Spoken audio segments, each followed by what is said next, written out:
भीम ने कैसे किया दुशासन का वध, क्यों मारने के बाद उसका लहू पीने लगे, आखिर क्या है ये कहानी, ये हम आप लोगों को बताने वाले हैं। वीडियो को ज़रा ध्यान से सुनिएगा और बिना स्किप किए इस वीडियो को सुनेंगे तो आपको पूरी कहानी समझ में आ जाएगी। भीम ने कैसे किया दुशासन वध, क्यों मारना चाहते, इसकी वजह क्या, इसके पीछे क्या वजह थी जिसके कारण उन्होंने उसका वध किया। द्रौपदी के चीरहरण के बाद भीम ने एक प्रतिज्ञा ली थी। कुरुक्षेत्र के मैदान में भीम की वो प्रतिज्ञा पूरी होने का वक्त आ गया था। कुरुक्षेत्र के दौरान जब पांडव और कौरव आमने सामने आए तो भीम गुस्से से लाल थे। वह दुशासन द्वारा द्रौपदी के चीरहरण और अपमान की बात भूल नहीं पाए थे। जब युद्ध के मैदान में भीम का सामना दुशासन से हुआ तो वह अब भी अपने चचेरे भाई के प्रति घृणा से भरा हुआ था। उसने भीम को ललकारते हुए कहा, मुझे याद है तुम और तुम्हारे भाइयों ने हर बार मुझे हरा कर खदेड़ा है। तुम और तुम्हारे भाई वन में जानवरों की तरह रहते थे।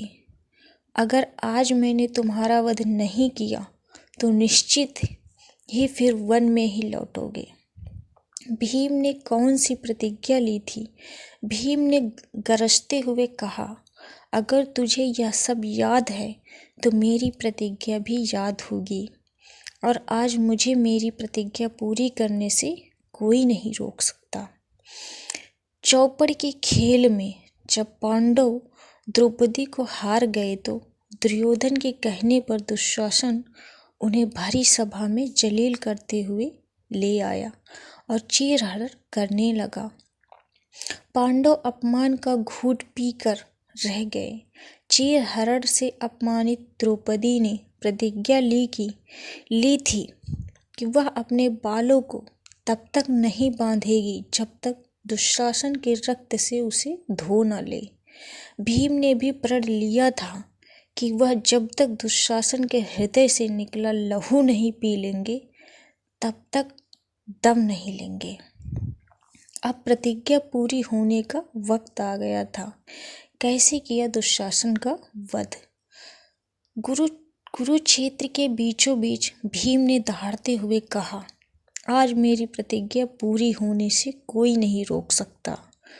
वह दुशासन की तरफ दौड़े और उसका गला पकड़कर हवा में उठा लिया कि कुछ दूर खड़े दुर्योधन और उसके भाई भीम को गुस्से में कुछ ऐसे देख रहे थे जैसे उन्हें लकवा मार गया हो। भीम ने दुशासन के शरीर को करीब 100 बार हवा में घुमाया और धरती पर जोर से पटक दिया। फिर उसका सीना फाड़ दिया और उससे हृदय से गर्म लहू का गुबार फट पड़ा। भीम ने लहू पीते हुए कहा, अब मेरी प्रतिज्ञा पूरी हो गई और द्रौपदी के अपमान का प्रतिशोध भी पूरा हो गया। वह अपने हाथों में दुशासन का रक्त लेकर द्रौपदी के पास पहुँचे और प्रतिज्ञा के मुताबिक द्रौपदी ने उस रक्त को अपने बालों में लगाया। इस तरह द्रौपदी का प्रण भी पूरा हुआ। 98 पुत्रों का भीम ने किया वध। दुशासन की मौत के बाद कौरवों का साहस टूट गया। भीष्म पहले ही पराजित हो चुके थे। द्रोणाचार्य की मौत हो चुकी थी और अब दुशासन की इतनी भयानक मौत हुई जिसकी कल्पना भी नहीं की जा सकती थी। कौरवों के शिविर में सन्नाटा पसरा था।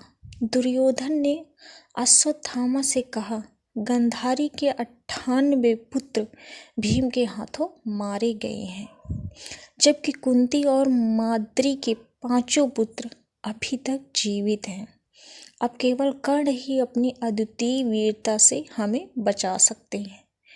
कर्ण को हमारे सैनिकों का नेतृत्व करने दिया जाए।